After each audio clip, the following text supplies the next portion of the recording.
Research suggests the reforms could lift wages for affected workers by up to 4% or $2,500 per year. The Productivity Commission has estimated this reform could increase annual GDP by $5 billion.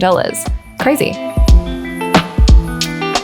The Get Rich Slow Club podcast is a collaboration between Tash Etchman from Tash Invest and Anna Christina from Perla. The Get Rich Slow Club acknowledges the traditional custodians of the land we record on. From coast to coast, across land, waters, and communities, we pay our respects to elders past, present, and emerging. Any advice is general and does not consider your financial situation, needs, or objectives, so consider whether it's appropriate for you. Welcome to the Get Rich Slow Club podcast, where we take you from beginner to confident investor, where we can teach you everything you need to know about investing. So come get rich slow with us. Hello and welcome back. Today we've got a fun bonus episode for you all about the 2025-2026 budget. I was actually lucky enough to be invited to go into the budget lockup a few days ago, which was really fun. And I got to kind of ask the MPs and some of the politicians around the policies and what their plan was. That was really cool. Just before we dive in, let's talk about what the budget actually is. So we budget, the government also has to budget too, and the budget affects everyone. So it's what the government plans to spend this year and includes predictions for the economy, unemployment, inflation, and wages over the next 4 years. So essentially it's just the government's yearly money plan. It shows how the government will make money and spend money. And usually it's announced every May, but they moved it forward to March this year to be before the federal election. It can either be in a surplus, so the government earns more than it spends, or in a deficit, so the government spends more than it earns. Big deficits can mean more debt and high interest rates and repayments, but smart decisions can stimulate the economy during tough times. Things to be mindful of. The budget is often used to win votes, so during election years like this one, there is likely to be more handouts and cost of living relief or tax cuts.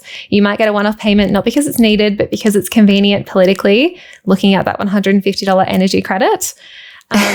Be wary of the marketing messaging. So things like a tax cut could actually just be a tax offset that's ending. And $3 billion might sound like a lot until you realize it's spread out over 5 years and affects everyone. So where does the money come from? It comes from our income taxes, GST, company taxes, tax on super, excises like the fuel excise, alcohol, cigarettes. It also comes from fines, levies, and asset sales. And then how they spend the money, often it's on healthcare, so Medicare, hospitals, education, things like schools, unis, free TAFE, Social Security, so Centrelink, pensions, infrastructure like roads and public transport, defense, NDIS, housing, and then the cost of living payments as well. And then for today, I just wanted to go through some of the kind of like headline top basic things. We're not going to cover absolutely everything because that would take hours. So you can take this, have a listen, and then go and research some other things as well if you'd like to. Awesome. Let's get into it. The biggest kind of change, I guess, that most people were talking about was the tax cuts. So from the 1st of July, 2026, next year, the tax rate on income earned between $18,200 and $45,000, so that second tax bracket, or like the first tax bracket, will be cut from 16% to 15%, and then a year later, it'll be cut to 14%. It's expected that people will save $268 a year initially, and then $536 a year from year 2 onwards. And that's within the threshold of if you're making $18,201 to $45,000, right? Yes. Yeah. So that's a big win for everyone because everyone's who has an income within that bracket is going to be affected by that. Yes. So anyone getting taxed will receive some kind of tax cut. There was a little bit of criticism around it because it's not for people who aren't paying tax, and it's kind of everyone gets the tax break, like even the higher income earners will also get it too. But yes, still a tax cut is always good. The other big one for me and lots of other younger people was HECS. So there'll be a 20% reduction in HECS balances on June 1st, 2025. This still needs to be legislated, so it's not 100% officially true, but they've allocated money in the budget for it, which is great for anyone with a HECS debt. You should have 20% of it just removed. The next one is good news for anyone with a household or a small business. So the government is extending electricity bill rebates for another 6 months, meaning an extra $150 off your power bills. Now, these rebates will be automatically applied starting July 1st, and they're spread over quarterly installments. So the Treasury estimates that this relief will cut household bills by 7.5% and reduce inflation by 0.5 percentage point in 2025. I think this one was already spoken about before. Like, this isn't a new thing for the budget. I think a lot of the stuff I saw in the budget has kind of been pre-announced. So this was one I've seen before. From next month, foreign buyers, including temporary residents, will be banned from purchasing existing homes in Australia for 2 years. So this is meant to increase housing affordability somewhat. Yeah, interesting. Another huge one, a big win for workers, is the government is banning non-compete clauses for those earning under $175,000 per year, giving them more freedom to switch jobs or start their own business. So these clauses, which have widely been used in industries such as childcare or construction or hairdressing, have been criticized for suppressing wages, and the government is also cracking down on businesses that use fixed wages or make no poach agreements. I found the non-competes really interesting in the budget because I feel like this would have been a different thing, not a budget move, but research suggests the reforms could lift wages for affected workers by up to 4% or $2,500 per year. The Productivity Commission has estimated this reform could increase annual GDP by $5 billion. Crazy. That's really interesting. I think that because a lot of people might have non-competes, but if their wages are on the lower end, they might not have the ability to wait it out or wait that time period, because sometimes non-competes are 6 months to a couple years that you can't move on to another role. So this is hopefully really helpful for those within that income bracket. A great idea. A fun one is the pandas in Adelaide have gotten $3.8 million over 5 years to keep them in Adelaide Zoo. That was a random one, but fun for the pandas here. I didn't even know that there were pandas in Adelaide. Yeah, the only pandas in the Southern Hemisphere from when I was Googling just before, apparently. Oh, fun. There was lots of fun in healthcare as well. So the government aims to have 9 out of 10 GP visits bulk billed by 2030. The cost of PBS medicines is dropping from $31.60 to $25, which is great. And aged care nurses will receive a pay rise. I've seen a lot of criticism about the bulk billing GP visits, which I thought was really interesting. What was the criticism? Some of the criticism is that, yes, it's great to have cheaper bulk billing, but it means that potentially doctors won't be able to spend as much time with their clients, depending on how that's kind of worked out. So we'll see if that is really effective or not in the long run, I guess. Yeah, because I guess they're having more incentives for GPs to bulk bill, so it makes it worth it, them bulk billing. But yeah, it's always tricky with healthcare. It is. There's going to be 50 more Medicare urgent care clinics, bringing the total to 137 nationwide. These are great. I didn't realize these were not everywhere already. There's like a St. John's urgent care clinic I go to in Perth, which has been around for a while. And it's amazing because you can go and pay the fee. I think you have to pay for the St. John ones. I don't know about the Medicare ones. But you pay like $100 or $200 and you're seen instantly, which is great. So you don't need to wait in like the emergency department. I just found out about urgent care. I don't know if that's a thing back in Canada. So my child split their head open and when I called, like, where do I go? Do I go to a clinic? And they're like, you can just go to urgent care. I was like, what? What is this magical thing? And in fact, you can even get online calls. So anyone who needs to see someone urgently, there's even online urgent care phone, like call centers that you can call. And you can call the nurse on call as well. Like all these things are so great. Yes. Other fun things, hundreds more government-funded GP training places with 2,000 places per year by 2028, 400 more postgraduate scholarships for nurses and midwives, and $793 million invested to deliver more choice, lower costs, and better healthcare to women.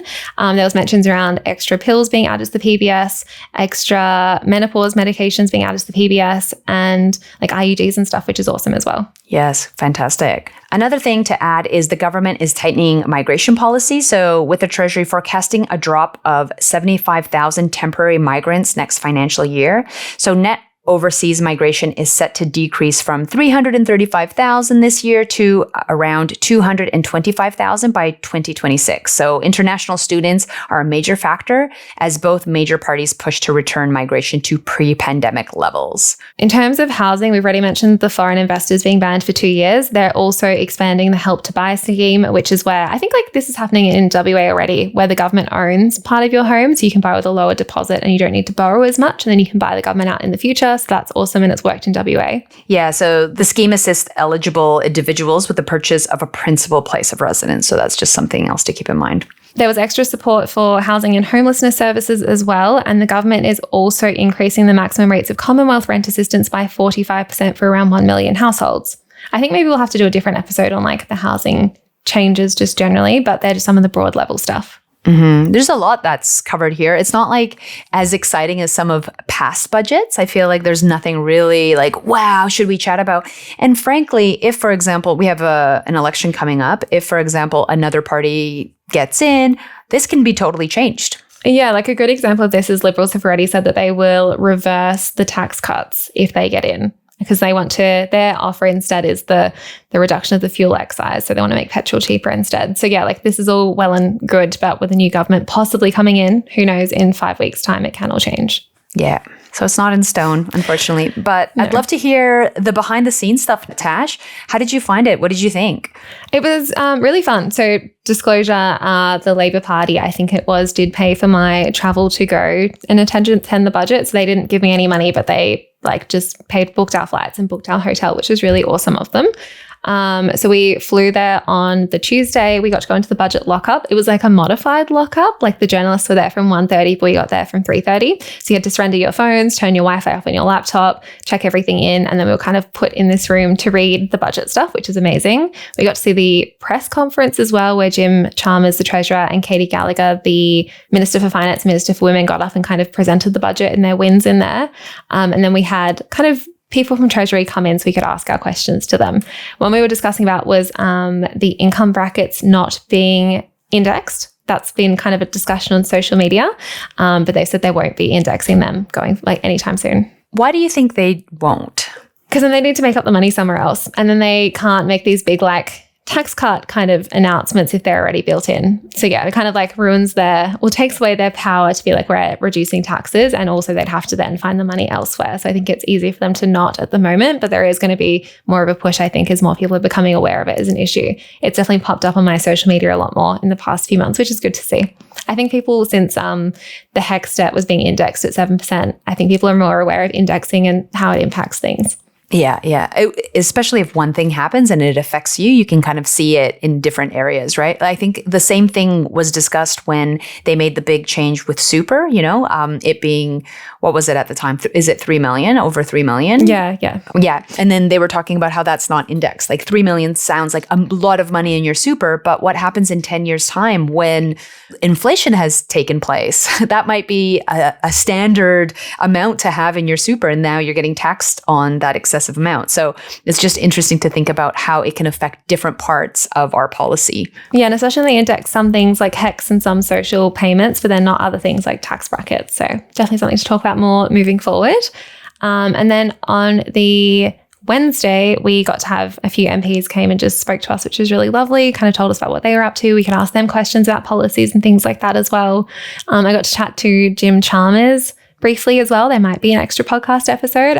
It was a bit of drama with that because it was still sitting weeks. People were running out to vote in the middle of stuff, and there was a lot going on. So I'll have to review what we've got and see if it's worth putting up. But it was lovely to meet him as well. And then we went to the Future Women's budget dinner. So we got to hear from Katie, but also the Liberal opposition as well, and their thoughts on the budget from a women's perspective, which was great. So much from there. Did you hear anything interesting within that dinner or that event? There was the CEO of the Grattan Institute was there. That was lovely to hear her perspective on some stuff as well. And they were kind of talking about tax reforms and how the major parties aren't pushing for tax reforms, and people need to be brave and step up and maybe push forward policies that might not be popular in the short term. But yeah, that's been a conversation that's ongoing. I think we need to mention some of the negatives from the budget as well. I didn't want to just promote all kind of the headline stuff, but there was a lack of mental health funding. The GP subsidized sessions for psychologists aren't increasing back to 20. They're left at 10, and it kind of felt like that was left out. And small businesses weren't really being supported unless you sell beer, because they're reducing the tax on beer.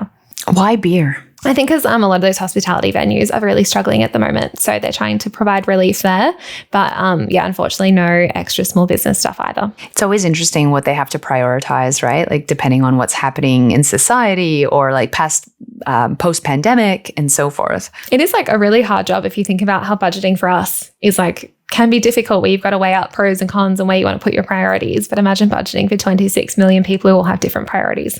And especially if you have companies and people lobbying for a specific thing, and how do you weigh the pros and cons? Yeah. And then, of course, we've seen in politics, I scratch your back, you scratch mine throughout the world. How does that all impact that as well? There's a lot of focus on women in this budget as well, and kind of the stuff around healthcare, which is amazing to see, and different things in there. But I was really disappointed that financial advice is still kind of being forgotten. They're suggesting some changes, but they're just not good enough. And financial advice isn't going to be accessible anytime soon, which is disappointing. So I'd love to keep pushing. Maybe we can become lobbyists and lobby for financial advice changes. But I feel for sure, there's a lot of fixing things, but not preventing them in the first place. I think for so many of these things, you have to kind of break things and rebuild them or take them apart to actually make them functional. Like we've talked a little bit about, for example, the childcare subsidy and how that is such a mess, but to like rebuild it in a correct way, you have to kind of dismantle it. And that takes so many people to be on board, so many people to like think about it. How will it holistically work? And often we just do Band-Aid things. Like you see politicians just do Band-Aid fixes like, oh, well, for example, the activity test, oh, you don't have to cover it for 3 days. But the thing is, to do these bigger things takes foresight, takes time and effort and getting people on board. And so much of, I guess, politics is politicking. Yeah, and the amount of money it costs to manage some of this stuff. Let me find the foreign investor one when I was just having a read on that and like how much it actually costs to, the admin behind this. So they were saying banning foreign investors for 2 years. The subsequent loss of foreign investment application fees is expected to cost the government $90 million over 5 years. But on top of that, the government will spend $5.7 million to enforce the ban and another $8.9 million on an audit of land banking by foreign buyers. So it's all great to be like, we'll ban that, but then we also need to allocate millions of dollars to enforce these things too. Oh, I can't even imagine. I was thinking that the other day we had some kind of rebate that we got from the government here in Victoria for school kids.